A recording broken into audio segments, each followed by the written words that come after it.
مدد اس وقت میں نین شریف میں ہوں اور ایک اور آپ کے لیے داستان اور موضوعات سے بھری ہوئی داستان لے کر آیا ہوں. اور آج میں آپ کو وہ مائی کی زیارت کروانے والا ہوں جن کو مائی روئی کہا جاتا ہے. مائی روئی کیوں کہا جاتا ہے اور ان کا مزار کیوں ہے اور یہاں پر کیا ان پہ ظلم ہوا اور ان کا کیا معجزہ ہے، وہ ساری چیزیں میں بتانے والا ہوں. آئیں آگے بڑھیں اور آگے جانتے ہیں.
ہماری کبھی یہ بات سنانی بنتا نہیں کرا.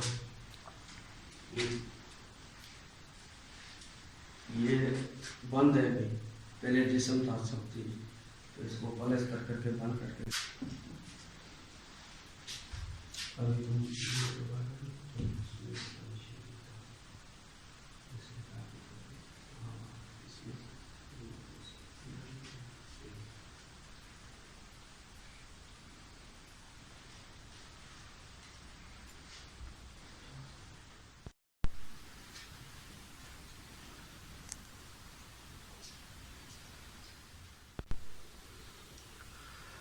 کہا جاتا ہے لقمی کافر نے ان کا جب معجزہ دیکھا تو اس کے بعد وہ جلال میں آ گیا اور جلال میں جب آیا تو اس نے اپنی تلوار نکالی اور ان کی گردن پہ گھما دی اور گردن پہ گھمائی تو گردن دور جا کے گری اور جسم جو تھا وہ وہیں ساکن کھڑا رہا اور آہستہ آہستہ جسم جو ہے وہ پتھر کی شکل لے لیا اور کئی سو سال گزرنے کے بعد بھی یہ اسی طرح تھا اور پھر آہستہ آہستہ بھرنے لگا. تو یہاں کے جو سید ہیں انہوں نے اس کو پلستر کر دیا اور پھر بعد میں چند سال پہلے جو ہے ان کی قبر ایسے بنا دی گئی مگر موجودہ قبر ان کی یہ ہے مگر اوریجنل حالت میں یہ ابھی بھی اس کنکریٹ کے اندر موجود ہے.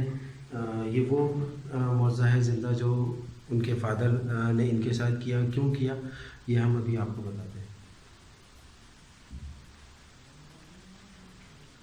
میں آپ کو بتا رہا تھا لکھمیر کافر کے بارے میں اور ان کی بیٹی کے بارے میں. وہ یہ ہے کہ مائی روئی کہا جاتا ہے کہ لکھمیر کافر کی بیٹی تھی. ہوا یوں کہ مائی روئی جو ہے انہوں نے مولا علی جب اس خطے میں اسلام لائے اور یہاں پہ تبلیغ کی مولا علی نے, تو وہ عورتوں میں سب سے پہلی عورت تھیں جنہوں نے اسلام قبول کیا, اور مولا نے انہیں قرآن پڑھنا سکھایا, اور وہ اپنے والد سے چھپ چھپ کے جو ہے وہ اس جگہ پہ قرآن پڑھا کرتی تھیں اور مولا سے سیکھا کرتی تھیں.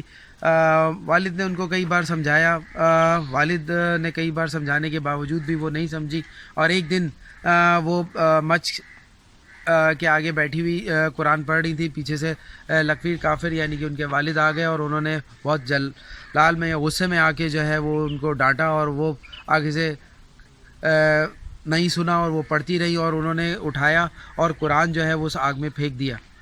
وہ قرآن جیسے ہی آگ میں جانا تھا وہ پھول گلاب کے بن گئے. وہاں لکھمیر کافر کو اور غصہ آیا اور اس نے جو ہے وہ اپنی بیٹی کا سر جو ہے وہ اس کے تن سے جدا کیا. تن جو ہے وہ اندر ہے اور جو سر ہے اس کی ابھی ہم زیارت کریں گے. کہتے ہیں کہ یہ وہ سر ہے جہاں پر وہ گرا, وہاں سے تن سے جدا ہو کر, اور یہاں پر آج بھی لوگ کوئی بھی قربانی یا صدقہ دینا ہوتا ہے تو یہاں آ کر ان کے سر پر یہاں پر ذبح کرتے ہیں. مائی روئی کی چھوٹی سی داستان ہے, اور یہ چھوٹا سا کارنامہ تھا ان کا. یہاں معجزہ تھا کہ وہ قرآن پڑھتے پڑھتے ان کے والد نے چھیننا چاہا, انہوں نے اپنے والد کو نہیں دیا بلکہ اس آگ میں پھینکا, اور وہ قرآن جو ہے وہ پھول بن گیا. اور یہ وہ معجزہ ہے ان کا کہ کچھ لوگ کہتے ہیں کہ ان کے والد نے قرآن چھین کے آگ میں پھینکا, اور کچھ لوگوں کی کہاوتیں یہاں یہ ہیں, کہنا ہے کہ مائی روئی نے جو ہے وہ قرآن آگ میں پھینکا اور وہ پھول بن گیا. یہ تو وقت ہی بتائے گا کہ کس نے کیا.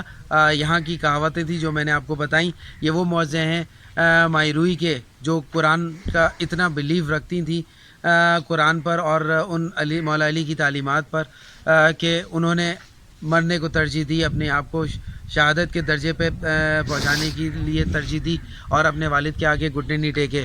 یہ وہی والد ہیں جنہوں نے مولا علی سے بھی لڑائی کی, اس کے بعد اور وہ جلال میں آ گئے اور مائی روئی کے بعد اور پھر مولا سے لڑنے لگے. یہ میں نے ان کی ویڈیو میں بتایا, اور پھر ان کا کیا انجام ہوا وہ بھی مولا نے ایک معجزاتی طور پہ سامنے پہاڑ میں ان کی گردن کو بھی گاڑ دیا, جیسے انہوں نے اپنی بیٹی کی گردن کو تن سے جدا کیا, اس طرح مولا نے بھی کیا.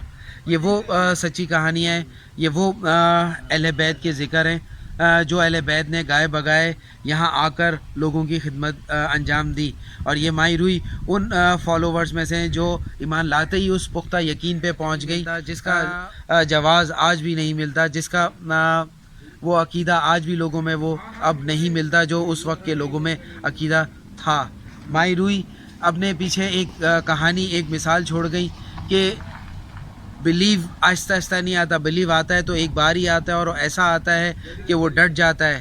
اور یہی بلیو اہل بیت کا بھی ہے کہ وہ جس چیز پہ حق اور سچ پہ ڈٹ جاتے ہیں تو وہ پیچھے نہیں ہٹتے, چاہے ان کو اپنی جان سے ہاتھ دھونا پڑے, چاہے وہ شہر چھوڑنا پڑے, چاہے ملک چھوڑنا پڑے, چاہے اپنے آباء و اجداد ہی چھوڑ کے کہیں اور کیوں نہ جانا پڑے. ہمیشہ اہل بیت جو ہیں وہ ظلم کے آگے ایک چٹان کی طرح کھڑے رہے ہیں, اور ظلم کے آگے کھڑے ہونے کے ساتھ ساتھ انہوں نے اس ظلم کو ختم بھی کیا ہے, اور خدا داری پھیلائی ہے, اپنی نیکی پھیلائی ہے, خدمت پھیلائی ہے, اور اسی وجہ سے آج ہم اس آزاد ملک میں آزاد شہری کی طور پہ گھوم رہے ہیں. میری ویڈیو آپ کو اچھی لگی ہو تو لائک و شیئر ضرور کریے گا, اور ان گمنام ہیرو کو ضرور جانیے گا. یہ وہ رستے میں ہے نین شریف میں ہے مائی روئی کا مزار, جہاں پر لاہوتی آ کے یہاں پہ بھی قیام کرتے ہیں اور ایک آدھ دن یہاں پہ گزارتے ہیں, اور اس مائی روئی کی قربانی کو سلام پیش کرتے ہیں, اور مولا علی کے کنویں سے سیراب ہوتے ہیں, اور یہاں سے اپنی بوتلیں اور مشق